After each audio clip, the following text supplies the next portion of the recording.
আপোনালোকে চাই আছে মোৰ ইউটিউব চেনেল আছাম সেতু আৰু দেখুৱাবলৈ গৈ আছোঁ ঐতিহাসিক ফাট বিহু।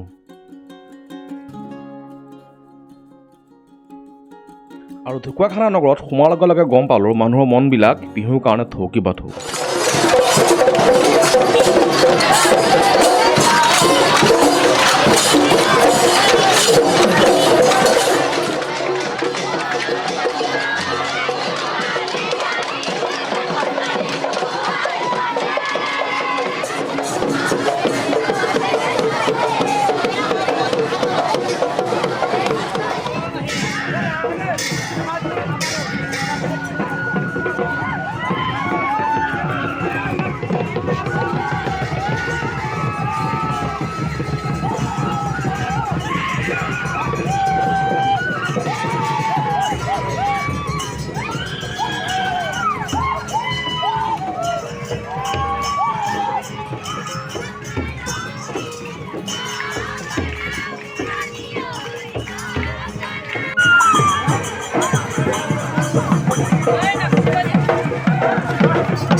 আৰু সৰুৰে পৰা শুনি অহা এইখনেই সেই ফাট বিহু।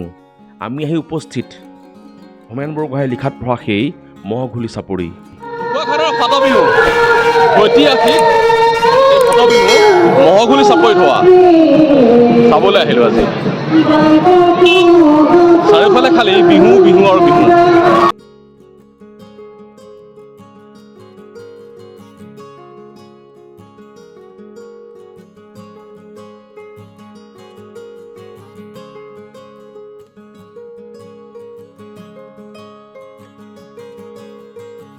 তিনিদিনীয়াকৈ উদযাপন কৰা এই ফাট বিহুৰ এইখনেই হৈছে মূল কাৰ্যসূচী। চাৰিকৰীয়া নদীৰ পাৰৰ এই মহঘুলি চাপৰিতে হয় মানুহ আৰু প্ৰকৃতিৰ অপূৰ্ব যুগলবন্দী।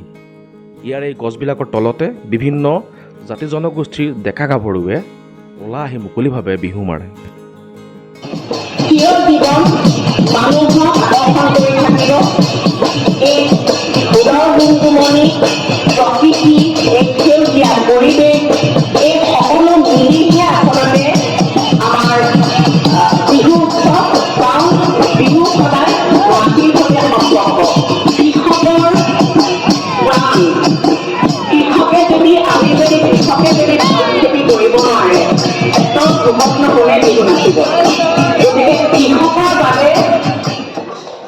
এইটো ফাট বিহু স্থায়ী মণ্ডপ। ইয়াতে বিভিন্ন জনগোষ্ঠীৰ লোকে বিহু প্ৰতিযোগিতাত অংশগ্ৰহণ কৰে। চাই থাকিবলগীয়া এই বিহু প্ৰতিযোগিতা বিভিন্ন জনগোষ্ঠীৰ বিভিন্ন ধৰণৰ বিহু নাচ ইয়াত চালে হেঁপাহ নপলায়।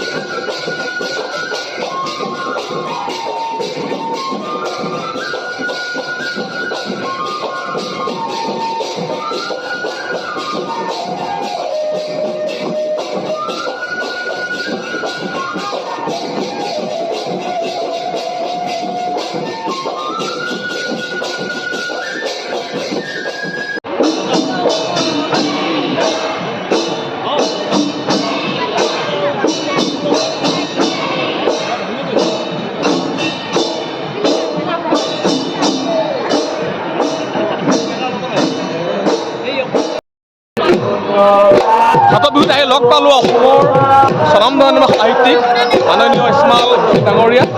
তেখেতে ফাট বিহু সম্পৰ্কে আপোনালোকৰ সন্মুখত দুআষাৰমান বক্তব্য ৰাখিব। ফাট বিহু হ'ল অসমীয়া সংস্কৃতিৰ এক উৎসৰ্গ। প্ৰায় ৩০০ বছৰ আগতে ঢকুৱাখানাৰ এই মহঘুলি চাপৰিত ফাট বিহুৰ জন্ম হৈছিলে। ৭ দিন ৭ ৰাতি বিভিন্ন সম্প্ৰদায়ৰ মানুহে একেলগে বিহু মাৰিছিলে।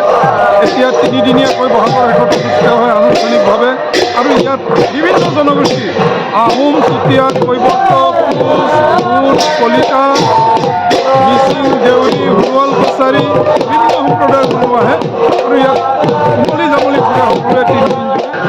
আমাৰ ফাট বিহুৰ মুখ্য কাৰ্যালয়ৰ পৰা দূৰসমান আমি জানিব বিচাৰিম ফাট বিহুৰ উৎপত্তি সম্পৰ্কে আৰু ইয়াৰ ইতিবৃত্ত সম্পৰ্কে।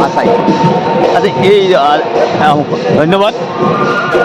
এই ঢকুৱাখানা ফাট বিহু ই এটা ঐতিহ্যমণ্ডিত এটা সম্পদ, যিটো সম্পদে ঢকুৱাখানা সকলো জনগোষ্ঠী মানুহক আকৰ্ষিত কৰি বিভিন্ন কৃষ্টি সংস্কৃতি ৰক্ষাৰ অৰ্থে ঢকুৱাখানাত আজি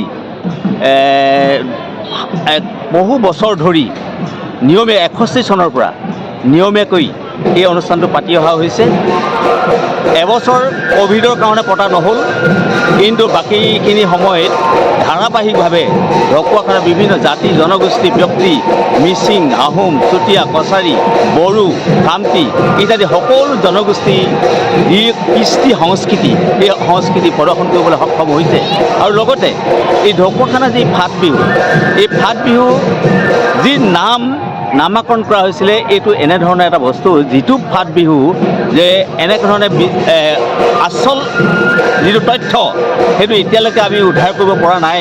কিন্তু বহুতে ভাবে যে ঢকুৱাখানা ফাট বিহু অৰ্থ হ'ল এইটোৱে যে ঢোল পিটি পিটি এটা ঢোল ফালি দিয়া, আৰু বহুতে বিশ্বাস কৰে যে এই ফাট বিহু উৎপত্তি এনেধৰণে হ'ল যে নাচি নাচি মানুহে কাপোৰ ফালি যোৱাকৈ বিহুত বলীয়া হৈ আনন্দত আপ্লুত হৈ তেওঁলোকে কাপোৰ কানি ফালি যোৱা এনেকুৱা ধৰণে কিছুমানে বিশ্বাস কৰে। আৰু কিছুমানে বিশ্বাস কৰে যে নাচি নাচি তেওঁলোকে যে গোটেই মাটি যেন ফাটি যাব, এই এনেকুৱা ধৰণৰ শব্দ ব্যৱহাৰৰ যোগেদিয়ে ঢকুৱাখানা ফাট বিহু নামটো নামাকৰণ হৈছে বুলি বহুতে বিশ্বাস কৰে। প্ৰকৃতাৰ্থত এই নামটো উৎপত্তি কেনেকৈ হ'ল এইটো এতিয়ালৈকে কোনো এজন বিশেষজ্ঞই বা ঐতিহাসিক বিদসকলে এইটো স্পষ্টভাৱে দিবলৈ সক্ষম হোৱা নাই। আমাৰ আমন্ত্ৰণ ৰক্ষা কৰি যে ইয়াত কোচ, চুতীয়া, আহোম, বড়ো, তিৱা, ৰাভা ইত্যাদি মিচিং ইত্যাদি 12টা জনগোষ্ঠীয়ে এই ফাট বিহুত তেওঁলোকৰ যি কৃষ্টি সংস্কৃতি সেই কৃষ্টি সংস্কৃতি প্ৰদৰ্শন কৰি এই অনুষ্ঠানটো সাফল্যমণ্ডিত কৰি আহিছে। ঐতিহাসিক এই ফাট বিহু আগতে পানী ফাটাত হোৱাৰ কাৰণে বহুতে ফাট বিহুৰ নামটো তাৰ পৰা উৎপত্তি হ'ল বুলিও ক'ব খোজে।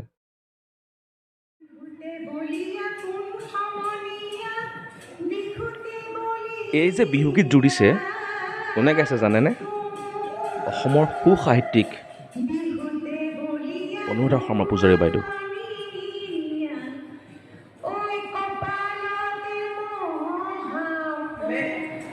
আৰু ঢকুৱাখনীয়া বিহু মানে আজি যিটো মোৰ অনুভৱ হৈছে, সমগ্ৰ উত্তৰ পূৰ্বাঞ্চলৰ কলিজাখন যেন ইয়াত ধপধপাই আছে।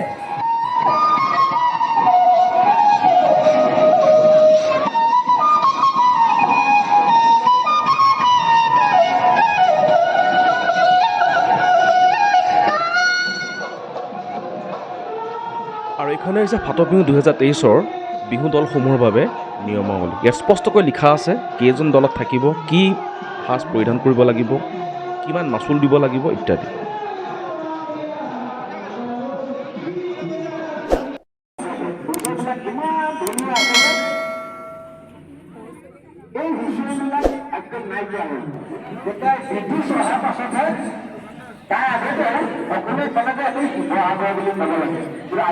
ফাট বিহু চালোঁ, আপোনালোকক দেখালোঁ, কেনেকুৱা পালে জনাব। যদি ভাল লাগিছে লাইক শ্বেয়াৰ কৰিবলৈ নাপাহৰিব। যদি এতিয়ালৈকে মোৰ চেনেলটো ছাবস্ক্ৰাইব কৰা নাই প্লিজ ছাবস্ক্ৰাইব কৰি দিব, যাতে এনেকৈ মই বিভিন্ন ভিডিঅ'ৰ জৰিয়তে আপোনালোকক লগ পাই থাকোঁ। ধন্যবাদ, লগ পাই থাকিম। জয় অসম।